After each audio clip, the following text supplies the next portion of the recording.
আসসালামু আলাইকুম রহমতুল্লাহি অবরকাতুহ। সম্মানিত দর্শক, আমাদের স্বাধীন বাংলাদেশের ইতিহাসে ২০২৪ সালের জুলাই এবং আগস্টের যে রক্তাক্ত গণ অভ্যুত্থান, এটি একটি ইতিহাসের মাইলফলক। বাংলাদেশের অতীত ইতিহাসে কখনো এত বড় বিপ্লব, এত বড় গণ অভ্যুত্থান, এত বড় রক্তাক্ত সংগ্রাম আর কখনো হয়নি। এবং কোনো রকম নেতৃত্ব ছাড়া, মানে কোনো একটি রাজনৈতিক দলের নেতৃত্ব ছাড়া, কোনো একটি গোষ্ঠীর ইন্ধন ছাড়া,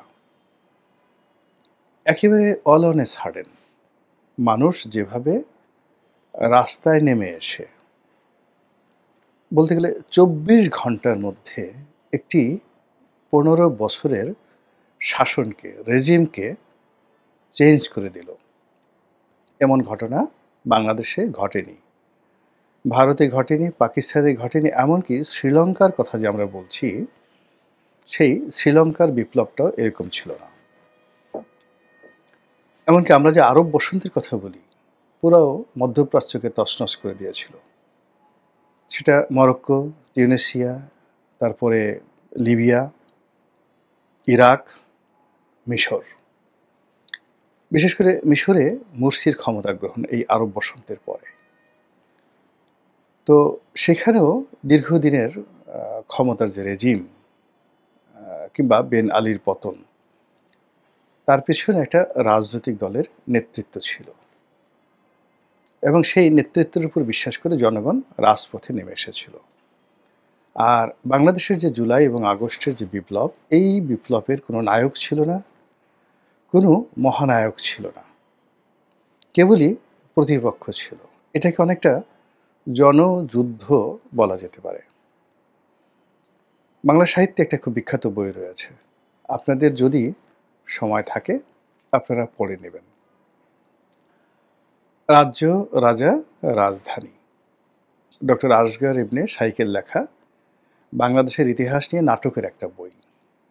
তো সেই যে নাটকের যে ইতিহাস, সেই ইতিহাসের শুরুটা যেখানে হলো শশাঙ্কের খুব শক্তিশালী একটি রাজত্ব, এবং শশাঙ্ক আমাদের যে হুজুর পাক সাল্লাল্লাহু আলাইহি ওয়াসাল্লামের সমসাময়িক কালের, অর্থাৎ আরবে যখন আয়ামে জাহিলিয়াত ছিল এবং আল্লাহ রাসূল সেই আয়ামে জাহিলিয়াতের উপরে যখন মদিনা রাষ্ট্র কায়েম করছিলেন, ঠিক সেই সময়টিতে ভারতবর্ষে শশাঙ্ক, হর্ষবর্ধন এরকম মহান শাসকরা ছিলেন। এবং বাংলার এই অংশে, যেটিকে উত্তর ভারত বলা হয়, শশাঙ্কের যে দাপট, ঠিক এরকম দাপটওয়ালা শাসক পুরো ভারতবর্ষে প্রাচীন দুনিয়াতে ছিল না। এবং ওই সমসাময়িক কালে শুধু রোমান সাম্রাজ্যের সঙ্গে তুলনা করা যেতে পারে সব দিক থেকে। এত চমৎকার একটি শাসন ব্যবস্থা বাংলাদেশে ছিল। তো শশাঙ্কের মৃত্যুর পর তার যে সুসংগঠিত রাজ্য, সেই রাজ্যে বিশৃঙ্খলা তৈরি হয়। তারপর শুরু হয় জনযুদ্ধ। কোনো নেতা নাই, কোনো রাজ্য নেই, আইন নাই, শৃঙ্খলা নেই, এবং সারা দেশ মবের রাজত্বে পরিণত হয়ে গেল। কতদিন? ১০০ বছর। এই ১০০ বছর বাংলাদেশ যে কিভাবে চলেছে এই ভূখণ্ড, সে ইতিহাস আমরা জানি না, শুধু লেখা আছে মৎস্যান্যায়। নদীতে যেভাবে বড় মাছগুলো ছোট মাছকে গিলে খায়, ঠিক ওই বাংলায়, শশাঙ্ক পরবর্তী বাংলায়, ধরুন ৬৫০ খ্রিস্টাব্দ থেকে ৭৫০ খ্রিস্টাব্দ অবধি, এই সময়টিতে এখানে এই মাৎস্যান্যায় অবস্থা, তো জনযুদ্ধ ছিল। তারপর বাংলার যারা অভিজাত সমাজ নেতা, তারা এই গোপালকে ডেকে আনলেন এবং গোপালের প্রতিষ্ঠিত পাল সাম্রাজ্য বাংলাদেশ ৪০০ বছর রাজত্ব করে, এবং it was a golden era ever made in the history of Bengal, not only Bengal, in the south Asian region. Pala বংশের সেই গৌরবোজ্জ্বল যে রাজত্ব, কি শিল্প, কি সাহিত্য, তারপর কি সেই ভাস্কর্য, ধর্মতত্ত্ব, তারপর বিশ্ববিদ্যালয়, শিক্ষা দীক্ষা, বিচারালয়, মানে পাল সম্রাটদের সেই যে গৌরব গাথা বাঙালি মাথায় করে রাখার মতো। যা হোক, তো ওই যে মাৎসান্যায় যেভাবে ছিল ওই সময়টিতে, ঠিক ওইরকম একটা মাৎসান্যায় এই বাংলায় এখন জাস্ট একটা লক্ষণ দেখা দিয়েছে। এখন যে এই মবের সংস্কৃতি, এটার একটা লক্ষণ দেখা দিয়েছে এবং খুব দ্রুত আমাদের যেহেতু হিস্ট্রিক্যালি ঐতিহাসিকভাবে আমাদের চরিত্রের মধ্যে এইভাবে একটা বিশৃঙ্খল অবস্থা রয়েছে রক্তের মধ্যে, রাজ্যবিহীন রাজাবিহীন অবস্থায় মারামারি হানাহানি কাটাকাটি করা, আমাদের দেশে সেই সিপাহী বিদ্রোহ, সন্ন্যাসী বিদ্রোহ, ফকির মজনু শাহের বিদ্রোহ, তারপরে পলাশীর যুদ্ধের সময় এখানকার যে বেইমানি, এই যে আমেনা বেগমের বোন যে ঘসেটি বেগম, তিনি কোথায় ছিলেন? এই ঢাকাতে, এই বুড়িগঙ্গা নদীর ওপারে তার হিরাজির প্রাসাদ ছিল। এখানে বসে তিনি সিরাজদৌল্লার বিরুদ্ধে চক্রান্ত করেছেন। ফলে এই বাংলা খুব সহজ বিষয় নয়, এখানে অনেক জটিল ইতিহাস রয়েছে এবং এই বাংলার মাটি, বাংলার মাটির সঙ্গে সম্পৃক্ত পশু পাখি, মানুষ, ফল ফলাদি, এখানে যেমন ইতিবাচক দিক রয়েছে আবার নেতিবাচক দিক রয়েছে এবং সেই নেতিবাচক দিকের খপ্পরে আমরা এখন পড়তে যাচ্ছি। যা বলছিলাম যে জুলাই আগস্টের যে বিপ্লব, সেই বিপ্লব নেতৃত্ববিহীন ছিল। এখন যারা মাস্টার মাইন্ড বলছেন বা যখন রাষ্ট্র পরিচালনা করছেন, মানে সেটা ডক্টর মোহাম্মদ ইউনূস হোক, তার প্রেস সেক্রেটারি শফিক সাহেব হোক, কিংবা আসিফ নজরুল হোক, নোবডি, কিংবা আসিফ, নাহিদ, সার্জিস, এখন যারা নেতা আছেন, মানে তারা ওভাবে একটি আন্দোলনের সুপ্রিম লিডার বা দৃশ্যমান কোনো লিডার ছিলেন না। যেভাবে ৬৯-এর গণ অভ্যুত্থানের নেতা আছে, ৭১-এর মুক্তিযুদ্ধের নেতা আছে, এরশাদ বিরোধী আন্দোলনের নেতা আছে, একদম গ্র্যান্ড লিডার, সুপ্রিম লিডার।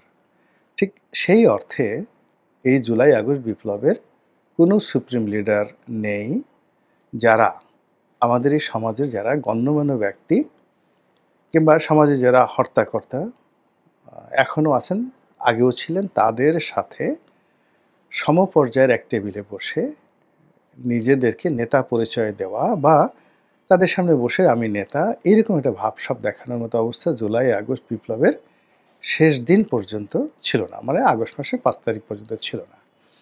বরং এখন যারা নেতা দাবি করছেন তারা সবাই ছিলেন মজলুম। আমরা যারা আমজনতা তাদেরকে ভালোবেসেছি, তাদের প্রতি দয়া দেখিয়েছি, তাদেরকে মাথায় করে নেচেছি এবং তাদের জন্য দোয়া করেছি। তাদেরকে সহযোগিতা করার জন্য ঘর থেকে মা বোনেরা রাস্তায় নেমেছে। ছোট শিশু, মানে ৫ বছর ৭ বছরের একটা শিশু ঢিল ছুঁড়েছে। তাদেরকে পানি খাওয়ানোর জন্য রাস্তায় অনেক মানুষ নেমে গেছে। এই যে একটা জনযুদ্ধ, সেই জনযুদ্ধের ফলে রক্তাক্ত জুলাই এবং রক্তাক্ত আগস্ট যে নতুন ইতিহাস তৈরি করলো, সেই ইতিহাসের ৫ তারিখে, আগস্ট মাসের ৫ তারিখে একটা রেজিম, ১৫ বছরের একটা কন্টিনিউয়াস রেজিম পরিবর্তন হয়ে গেল এবং এই প্রথম বাংলার ইতিহাসে কোনো রাজা, কোনো প্রধানমন্ত্রী, সরকার প্রধান এভাবে দেশ ছেড়ে চলে যেতে বাধ্য হলেন। তো যাই হোক, আমরা খুবই আশাবাদী হলাম এবার দেশের একটা কিছু হবে।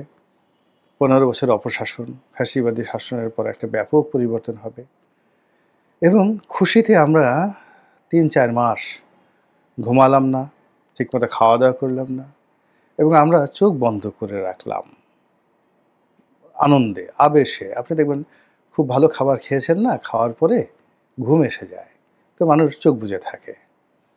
কিংবা ধরুন আরও কিছু স্নায়বিক এবং যাকে বলা হয় শারীরিক কিছু ইন্দ্রিয়গত আনন্দ রয়েছে, পুলক রয়েছে, আনন্দ রয়েছে।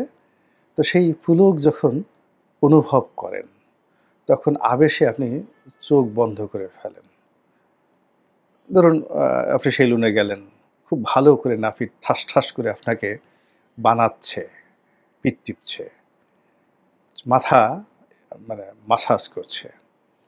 আপনি চোখ বুজে আহ উহ করে আপনি উপভোগ করবেন। আপনি সঙ্গম করছেন ভীষণ রকম, যার সঙ্গে করছেন আপনার স্ত্রী। তো আপনি অনুভব করছেন, সবসময় তো হয় না। সেদিন আপনাদের মনের মিল, সেদিন আপনাদের পোশাক, রাতের খাবার বা দিনের খাবার সব মিলিয়ে শরীরের মধ্যে এমন একটা রসায়ন। তো যখন আপনার সঙ্গমের চূড়ান্ত মুহূর্ত এলো, আপনি হা করে ফেললেন, চোখ বুজে ফেললেন। তো ওই যে অনুভূতি, শেখ হাসিনার পতনের পর আমাদের কোটি কোটি মানুষের ওর চাইতেও বেশি সুখানুভূতি হয়েছিল, এবং সেই অনুভূতিতে আমরা সেপ্টেম্বর, অক্টোবর, নভেম্বর মাস হা করে চোখ বুজে উহ আহ আরাম এভাবে বসেছিলাম। যখন চোখ খুললাম, দেখলাম সর্বনাশ হয়ে গেছে। অর্থব্যবস্থা, শৃঙ্খলা, রাষ্ট্র ব্যবস্থা, বিচার ব্যবস্থা সব কিছু তছনছ হয়ে গেছে। আর নতুন এক শ্রেণীর দুর্বৃত্ত পয়দা হয়ে গেছে। আমাদের ভাবনার মধ্যেই দুর্বৃত্তপনা ছিল না। এমন কিছু অপরাধ তৈরি হয়ে গেছে যে অপরাধের কথা আমরা স্বপ্নেও কল্পনা করিনি, কিন্তু সেগুলো চলে এসছে। ফলে কি হলো, সেই আবেশটা কাটার সঙ্গে সঙ্গে মানে কেমন একটা অবস্থা। ধরুন আপনি ওইরকম আগে যেটাকে বললাম যে আপনি খুব দুপুরে ভালো খাবার দাবার খেয়ে একটা ভাত ঘুম দিয়েছেন, স্ত্রী সঙ্গম করে সুখানুভূতিতে চোখ বুজে আছেন। হঠাৎ করে মনে হলো আপনার লুঙ্গির মধ্যে বা আপনার প্যান্টের মধ্যে, ট্রাউজারের মধ্যে একটা গোকরা সাপ ঢুকেছে। আপনি যেভাবে দৌড় দিবেন, অথবা দুপুরে ভাত ঘুমাচ্ছেন, হালকা হালকা জাস্ট শব্দ শুনতে পাচ্ছেন, চোখ চেয়ে দেখলেন যে আগুন লেগেছে। কোথায় আগুন লেগেছে? লুঙ্গিতে আগুন লেগেছে। কি করবেন আপনি বলেন? ভাবেন তো। ঠিক তদ্রূপ আমরা যখন সে আবেশ কাটিয়ে চাইলাম, তখন দেখলাম যে শেয়ার মার্কেট লুট হয়ে গেছে আগের চেয়ে বেশি হারে। আমরা যখন তাকালাম তখন আমি দেখলাম যে ব্যাংক এর যে ব্যবস্থা, আমানত এবং ঋণ খেলাপি ঋণের পরিমাণ মারাত্মক ধস নেমেছে। নতুন নতুন টাকা ছাপানোর যে অভিযোগ, মুদ্রাস্ফীতি ঘটানো এবং নতুন টাকা ছাপিয়ে সবকিছু সামাল দেওয়ার যে ছলচাতুরি আওয়ামী লীগের ছিল, তার চেয়ে বেশি হয়েছে। যখন দেখলাম মব সন্ত্রাস, মোবোক্রেসি, টেকনাফ থেকে তেঁতুলিয়া পর্যন্ত মানুষের জান মাল ইজ্জত আবরু সব কিছু নিয়ে টানাটানি করে তছনছ করে সমস্ত সামাজিক বন্ধন ছিন্ন করে দিয়েছে। তখন আর কি করব? আমরা আমাদের মতো আর্তচিৎকার শুরু করলাম। অনেকে বেশি ভয় পেয়ে গেল। অনেকে এই আমাদের মতো টুকটাক করে বলা শুরু করলো। আর যারা পরাজিত হয়েছে, পরাজিত শক্তি জুলাই আগস্টের আওয়ামী লীগ, তারা শুরু করলো পাল্টা আক্রমণ।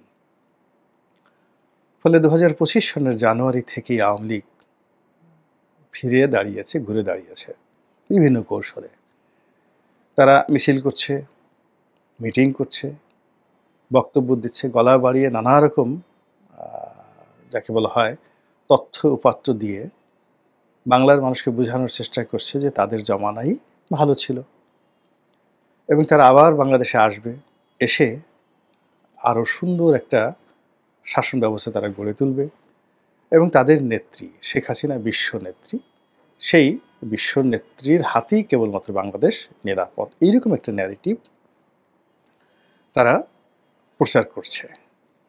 তাদের যে সকল মন্ত্রী, এমপি, নেতা যারা লজ্জায় ৩-৪ মাস মুখ দেখাননি, তাদের নেত্রী শেখ হাসিনার নির্দেশে অনেকে অডিওতে হালকা পাতলা বক্তব্য দিয়েছেন, কিন্তু ভিডিও ফুটেজে তারা আসেননি।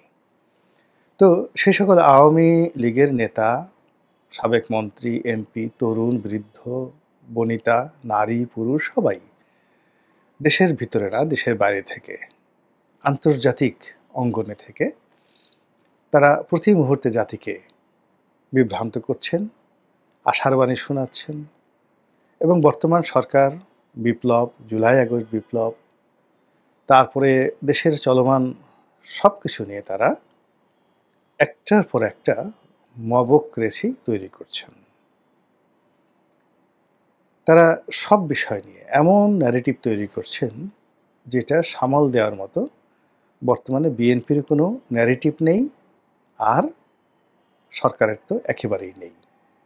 সরকারের সবেধুল নীলমণি একজন প্রেস সচিব আছেন, আর আছেন ২-৩ জন ইউটিউবার দেশের বাইরে।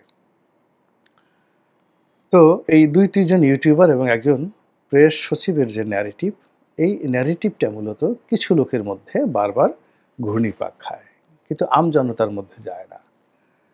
আর আওয়ামী লীগ তাদের যারা লোকজন রয়েছে তাদের সেই লোকজনকে দিয়ে কখনো আমেরিকা থেকে, কখনো ইংল্যান্ড থেকে, কখনো ফ্রান্স থেকে, কখনো সুইজারল্যান্ড থেকে, কখনো সুইডেন থেকে, কখনো দিল্লি থেকে, কলকাতা থেকে, সিঙ্গাপুর থেকে, ব্যাংকক থেকে প্রতিটা মুহূর্তে যে ঝড় তুলছেন, যে ওয়েভ তুলছেন, এবং তাদের যে অর্থবৃত্ত সব কিছু দিয়ে যেভাবে বিশ্ব মিডিয়াকে বর্তমান সরকার তাদের বিরুদ্ধে, জুলাই আগস্ট বিপ্লবীদের বিরুদ্ধে যেভাবে তারা প্রচার এবং প্রপাগান্ডা চালাচ্ছেন, ফলে বেশিরভাগ এই সরকারে যারা কর্তা ব্যক্তি হতোদ্যম হয়ে পড়েছেন, অনেকে আশা হারিয়ে ফেলেছেন, অনেকে আতঙ্কিত অনুভব করছেন এবং এক পা ফেলতে গিয়ে 10 বার চিন্তা করছেন এবং পরিণতির ভয়ে তারা থরথর করে কাঁপছেন। সব কথা যেমন সত্য নয়, সব কথা আবার মিথ্যা নয়। সত্য এবং মিথ্যা এই দুটো সংমিশ্রণ ভীষণ রকম ভয়ঙ্কর। সেই ভয়ঙ্কর কাজটি আওয়ামী লীগ গোয়েবলসের মতো বা তার চেয়ে আরও সুন্দর করে ডক্টর মোহাম্মদ ইউনূস সরকার এবং বিপ্লবীদের বিরুদ্ধে তারা প্রচার চালিয়ে যাচ্ছেন, এবং তারই ধারাবাহিকতায় এই যে 2025 সনের জুলাই, যেটিকে সেলিব্রেট করার জন্য আওয়ামী লীগ এবং ডক্টর মোহাম্মদ ইউনূস সরকার সর্বোচ্চ চেষ্টা করছেন, এবং এই সেলিব্রিটির যে সময়কাল, এর প্রথম দিনেই দেখা গেল জুলাই যে শব্দটি, জুলাই, এটাকে তারা বিকৃতভাবে উপস্থাপন করেছে। আমি নিজ মুখে কথা বললাম না, বিকজ আপনারা যারা সামাজিক মাধ্যমে দেখেন, পর্যবেক্ষণ করেন, তারা এই জিনিসটা ভালো জানেন যে জুলাই কি লিখছে এবং এটার অর্থ কি। এবং আওয়ামী লীগ তাদের যে ভেরিফাইড পেজ রয়েছে ফেসবুকে এবং অন্যান্য সামাজিক মাধ্যমে, সেখান থেকে জুলাই আগস্ট বিপ্লব সম্পর্কে কি ধরনের ন্যারেটিভ তারা প্রচার করছে। অবাক করার ব্যাপার হলো যে গত 24 ঘন্টাতে তাদের কোটি কোটি যে ভক্ত সমর্থক আওয়ামী লীগের, তারা এটাকে যেভাবে মার্কেটিং করছে, ব্র্যান্ডিং করছে, ট্রেন্ডিং করছে, তার বিরুদ্ধে সরকার কিংবা বিএনপি এখনো পর্যন্ত 1% মানে কিছুই করেনি। ফলে ওটাই ট্রেন্ডিং হচ্ছে, মানে আওয়ামী লীগের বক্তব্য ট্রেন্ডিং হচ্ছে। আমাদের জন্য দুর্ভাগ্য, 15 বছর আমরা লড়াই করেছি, সংগ্রাম করেছি, অনেকে অনেক কিছু হারিয়েছি, যৌবন হারিয়েছি, জীবন হারিয়েছি, অর্থ, বৃত্ত, ব্যবসা বাণিজ্য সব হারিয়ে মামলা মোকদ্দমায় 15টা বছর আমরা একেবারে দিশেহারা হয়ে পড়েছি। তারপর মাত্র 11 মাস অতিবাহিত হলো। এই 11 মাসের মধ্যে এমন কি হলো যে আমাদের সেই 15 বছরের শ্রম নিয়ে আর জুলাই আগস্টের সফলতা নিয়ে যারা পরাজিত হলো, তারা যে কথা বলছে তার বিরুদ্ধে সম্মিলিতভাবে আমরা কোনো কথা বলার যোগ্যতা অর্জন করছি না, সাহস পাচ্ছি না। তাহলে এই 11 মাসে আমাদের ব্যর্থতা, আমাদের মনোবল কি এমন পর্যায়ে গেল যে আওয়ামী লীগ মনে করছে যে এখন তারা কাউন্টার আক্রমণ করতে পারে।